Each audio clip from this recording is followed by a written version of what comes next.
नमस्कार रीडर्स, सारांश book blog में आप सबका स्वागत है। आज की किताब का नाम है माँ मैं कलेक्टर बन गया। आज हम देखेंगे इसका रिव्यू और सारांश। आइए तो देखते हैं इसके रिव्यू में क्या है। यह एक ऐसे साधारण लड़के की कहानी है जिसने अपनी सारी परिस्थितियों को मात देकर कलेक्टर की उच्च उपाधि हासिल की, वह भी सिर्फ अपनी मेहनत और लगन से। जब हमने यह किताब पढ़ी तब वह ओडिशा में कार्यरत थे। एक अच्छे मित्र की वजह से जिंदगी कितनी अच्छी हो सकती है और हम जीवन में बहुत कुछ अच्छा हासिल कर सकते हैं, यह हमें राजेश पाटिल सर की उपलब्धियों ने दिखा दिया। आप उनके बारे में गूगल पर सर्च कर सकते हैं। उनके जीवन में उनके मित्र संग्राम पाटिल जी का जो स्थान है वह आपको किताब पढ़कर समझ में आ जाएगा। यह किताब ओरिजिनली मराठी में लिखी गई है और प्रसिद्ध हुई है। हमने इसका हिंदी वर्जन पढ़ा है।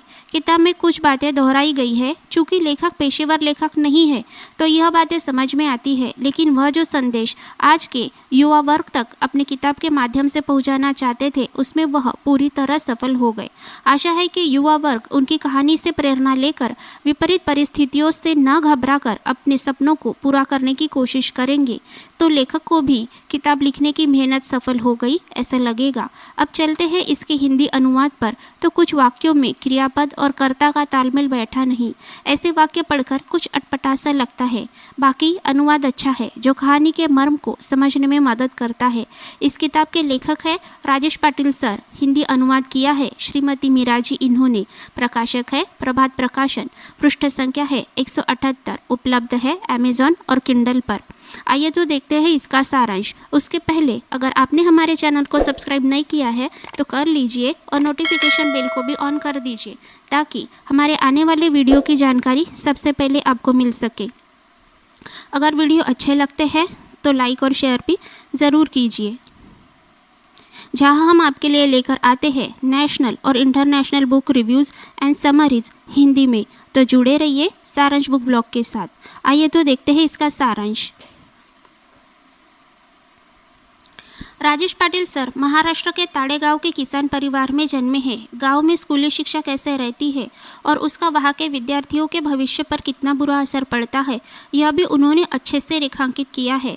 वह बचपन में ऐसे मित्रों के साथ रहा करते थे जिन्हें शिक्षा का महत्व पता नहीं था, इसलिए यह भी उनके साथ वैसे ही रहना सीख गए थे। कुछ शरारतों के चलते उन्हें बचपन में अपनी माँ के हाथ की मार भी खानी पड़ती थी। माता पिता जो करते हैं वह बच्चे के अच्छे भविष्य के लिए ही करते हैं। यह बात बच्चों को खुद माता पिता बनने पर समझ में आती है। दिन बीतते गए और वह 10वीं में पहुंच गए। उन्हें वहाँ संग्राम पाटिल नाम का लड़का मिला जो बाद में उनके अच्छे मित्र बने, जो आज तक है। इनकी वजह से पाटिल सर को अच्छी शिक्षा और अच्छे विचारों का महत्व पता चला। उनको ऐसे लोगों की मदद मिली जिनकी वजह से वे अपना ग्रेजुएशन पूर्ण कर पाए। उन सब के नाम भी आपको किताब में मिल जाएंगे। इसके बाद उनको दिल्ली में नौकरी मिली। नौकरी मिलने के पहले ही उनके मन में प्रशासनिक सेवा में जाने की तीव्र इच्छा जागी ताकि वह लोगों की मदद कर सके। इसलिए नौकरी के साथ साथ उन्होंने यूपीएससी की तैयारी की। पूरे 4 साल की मेहनत के बाद आखिर पाटिल सर अपना सपना पूरा करने में कामयाब हुए। पाटिल सर वह बन गए जो इस किताब का नाम है, यानी कि कलेक्टर। आशा है पाटिल सर की कहानी बहुत सारे युवाओं को अपने सपने पूरे करने और अपने सपनों को गले लगाने में मदद करेगी। किताब को ज़रूर पढ़िएगा। This is the most recommended book from us. धन्यवाद। Wish you happy reading.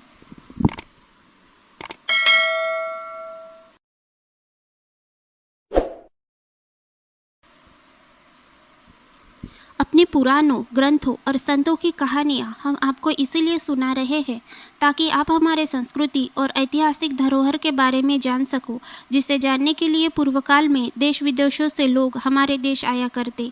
इन कहानियों के क्रम में सुनाने वाली आज की कहानी का नाम है पक्षीराज गरुड़ का अमृत लाना भाग 2। अब तक सारे देवता अमृत की सुरक्षा के लिए तत्पर हो गए थे। इतने में ही पक्षीराज गरुड़ वहां पहुंच गए। वहां विश्वकर्मा अमृत की रक्षा कर रहे थे। उन्होंने गरुड़ के साथ युद्ध किया। जब वे हार गए तब पक्षियों के इंद्र गरुड़ ने पंखों से बहुत सी धूल उड़ाकर वहां अंधकार कर दिया। इस कारण देवतागण कुछ भी देख नहीं पा रहे थे। वायुदेव ने तुरंत ही यह धूल साफ कर दी। फिर गरुड़ और देवताओं में तुमुल युद्ध हुआ। जब सारे देवतागण हारकर अपनी अपनी राह भागने लगे तब पक्षीराज गरुड़ अमृत के पास पहुँचे। अमृत प्राप्त करने के लिए पक्षीराज गरुड़ को 9 यक्षों को हराना पड़ा। अब उनके नाम कौन से हैं ये जानना है तो हमें कमेंट में ज़रूर बताएं। जब पक्षीराज गरुड़ अमृत उठाने के लिए आगे बढ़े तब उसके चारों ओर आग जल रही थी। वह आग की लपटें आकाश तक पहुंच रही थी। बढ़ते वायु के वेग से वह और भी भयानक हो रही थी। तब पक्षियों के इंद्र गरुड़ ने अपने शरीर में 8100 मुख प्रकट करके उनमें नदियों का जल पी लिया और फिर जल्द गति से वहां आकर उस आग को बुझा लिया। फिर अमृत के पास पहुंचने के लिए उन्होंने एक छोटा रूप धारण कर लिया। वह बलपूर्वक उस स्थान में घुस गए जहां अमृत था। वहां उन्होंने देखा कि अमृत के निकट एक लोहे का चक्र घूम रहा है। उसके चारों ओर छुरे लगे हुए हैं। वह निरंतर चल रहा है और उसकी धार बड़ी तीखी है। वह अग्नि और सूर्य के समान तप रहा था। देवताओं ने इस यंत्र का निर्माण इसीलिए करवाया ताकि यह अमृत चुराने के लिए आए चोरों के टुकड़े टुकड़े कर डाले। पक्षीराज गरुड़ उसके भीतर का छिद्र और उसमें घुसने का मार्ग देखते हुए खड़े रहे। एक क्षण में ही उन्होंने अपने शरीर को छोटा कर लिया और उस चक्र के अरोज से होकर भीतर घुस गए। वहाँ चक्र के नीचे अमृत की रक्षा के लिए 2 सर्प नियुक्त किए गए थे। वे बड़े पराक्रमी और वेगशाली थे। बिजली के समान लपलपाती उनकी जीभ थी। उनकी आंखें चमकती हुई थी। उनकी आंखों में ही विष भरा था। उनकी आंखों में हमेशा क्रोध दिखाई पड़ता था। वे एकटक देखा करते थे, यानी कि उनकी आंखें कभी बंद ही नहीं होती थी। उनमें से एक ने भी जिसे देख लिया वह तत्काल भस्म हो जाता था। पक्षीराज गरुड़ ने उनको देखा। उन्होंने धूल झोंककर उनकी आंखें बंद कर दी। अब वह अदृश्य होकर ही उन्हें मारने और कुचलने लगे। पक्षियों के इंद्र गरुड़ ने उन दोनों को बीच में से काट डाला। फिर वे अमृत की ओर झपटे। चक्रों को तोड़ फोड़ कर अमृत के पात्र को उठाकर बड़ी तेजी से वहां से उड़ चले। इसके बाद की कहानी अगले वीडियो में सुनाएंगे। तब तक पढ़ते रहिए, खुशहाल रहिए। धन्यवाद।